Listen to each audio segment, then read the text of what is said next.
Hey guys, welcome back to the channel. If you're new here, my name is Akim, and in this video we're going to be kicking off a new series where we're going to be talking about the different study techniques. And this is just going to be a bit of an introduction to memory, and where I'm going to be talking about what really memory is and what are the different categories of memory. And as usual, I have all these linked in the timestamp below, so you can just skip to whatever part of the video that you really find more meaningful. And without any further ado, let's dive right into the video. So this is how I've really structured the video. And firstly, I'm going to be talking about what really memory is. And this is so because I was so much impressed and very much disapproved when I read the book of Brain Training by James and Mike Hobbs, where they talk about a very good way of thinking about what memory is. And next, I'm going to be talking about the different categories of memory, where we have the sensory memory, we have the short-term memory, and the long-term memory. Firstly, I want to talk about what is memory. So, memory is kind of like an activity, memory is an experience.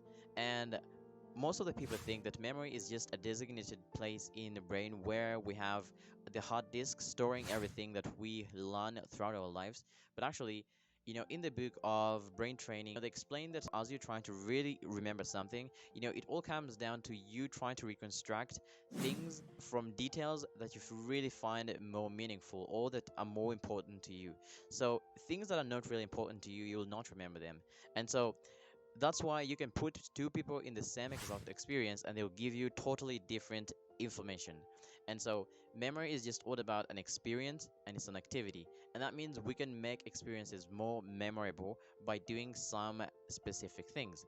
And so apart from that, secondly, I want to talk about the different categories of memory. So the first category of memory, we have sensory memory, and this is kind of memory that is really taken in when you see something, when you hear something, when you smell something, and even other kind of senses.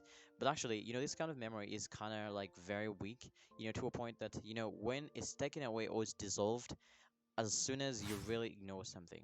So, for example, as you're seated there or as you're doing whatever you're doing, there are things that are really surrounding you. So if you take maybe a step and maybe pass your eyes throughout the room, you can see a lot of things really surrounding you. And all those things that are really surrounding you, when you look at them and remove your eyes from there, like, you can't forget where different things are, except when you're really familiar with the place. And the reason for that is that, the sensory memory, what it does is that when you observe something or when you see it, what your memory does is tries to make sense of it, and when you ignore it, it dissolves it. So for example, we have some background music in this kind of video, and this background music, like, your brain kind of ignores it, and so you just flow with the music, but it's just ignored. Your brain doesn't try to make sense out of it, except when you vividly know the song.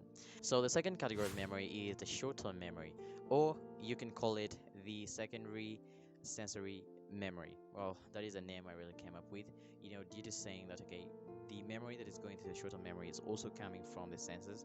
Well, I thought it would really make kind of a good, nice, relatable, mixture of words, whatever. But that is not the point here.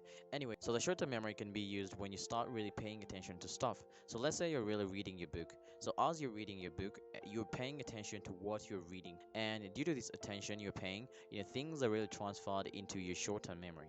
But the problem with the short-term memory, I don't want to say it's a problem. Maybe the limitations with the short-term memory is that it has limited, pieces of storage, that it can really encounter. And so this limited storage it has, is for a reason, of course. And let's say, the short-term memory can store something like maybe 7 pieces of memory, at a time. And so whenever you try to bring in another piece of data, what it does, it has to dislog one of those that first went there. And so it keeps on loading and disloading, loading and disloading, like that and like that and like that. And so, you might say, okay, what is the use of this weird dislogging and unloading machine, in the short-term memory? But then the use of that, in the book of brain training, they state that, this is a very good way of your brain prioritizing, and focusing at the task at hand. And this is one of the problems of multitasking or multitasking. So multitasking, all it does that it puts you in a situation where you are maybe unfocused and your brain has to dislog dismounted information and unload it differently. So it's kind of really some sort of mess. And the last one I want to talk about here is the long-term memory. So the long-term memory, maybe we can call it the tertiary sensory memory, I don't know. But anyway, The long-term memory comes in when the short-term memory starts to be transferred into something really meaningful and something really memorable, even after weeks and days and whatever. So this happens when you start really to cogitate about stuff, start to really analyze stuff, and you start to really make meaningful associations with stuff. So there are kind of like a lot of ways you can really turn short-term information into long-term information, or turn from short-term memory to long-term memory.